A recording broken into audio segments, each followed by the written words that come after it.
To play letter games, turn the letters on the white die face up and place them on top of the colored blocks. In this example, we'll use all 25 colored blocks in a 5x5 grid, leaving one colored block blank. For this game, you simply move each letter onto the empty block, going in order of the alphabet: A,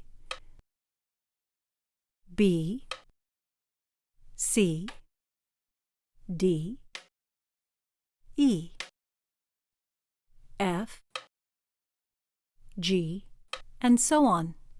Now, for the simplest form of the game, you would not actually be talking, because talking would add an auditory brain load, and you would want to begin by seeing how well the individual does without additional loads. You'll notice the hands switch from left to right throughout the game, engaging both hemispheres of the brain as the midline is crossed.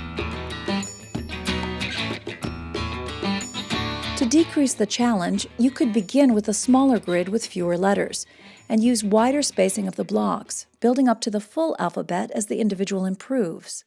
You can play the letter game with any of the physical setups, beginning again with the simplest form, the 5x5 grid. From there, you can add various brain loads. Let's watch Dr. Hillier demonstrate a circle setup using both auditory and visual brain loads. We're going to use the letters here, which adds a little bit of a different kind of linguistic component to it. We're going to put it in a big circle just to expand the visual field a little bit more in terms of scanning ability. And what I like to do when I'm setting up these blocks is alternate hands if you can, because it also, just setting up the activity in itself is therapeutic in lots of different ways. So manipulating a block with one hand, rotating it to the proper letter is always kind of fun to do. Doing it simultaneously like this is even more challenging to, at the same time, locate the letters, put them on at the same time.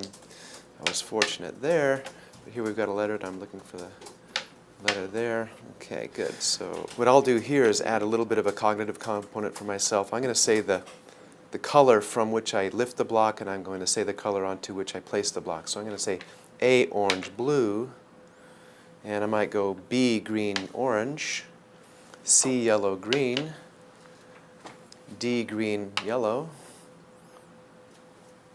E, green, green. And all the time I'm trying to be aware of the upcoming letters that I'm looking for.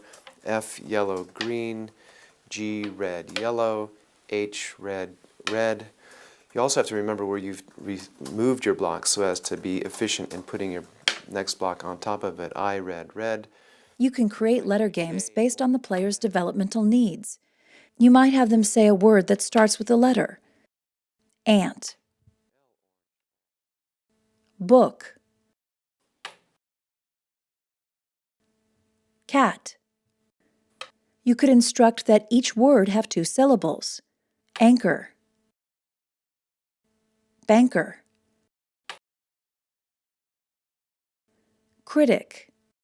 Use your own creativity to keep the games interesting and developmentally appropriate. Now you try. Scan your eyes to find the letter and call it out loud before our player moves the block.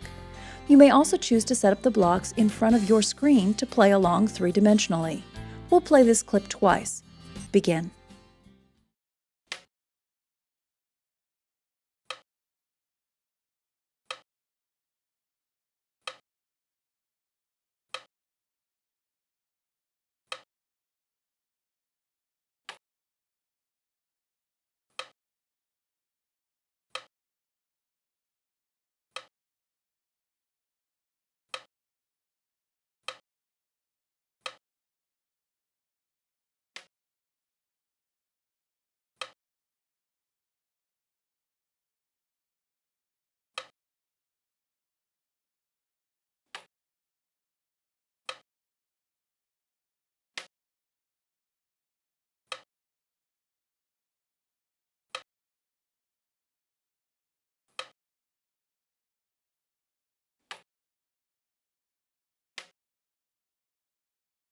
Let's play the game again, but faster. Ready?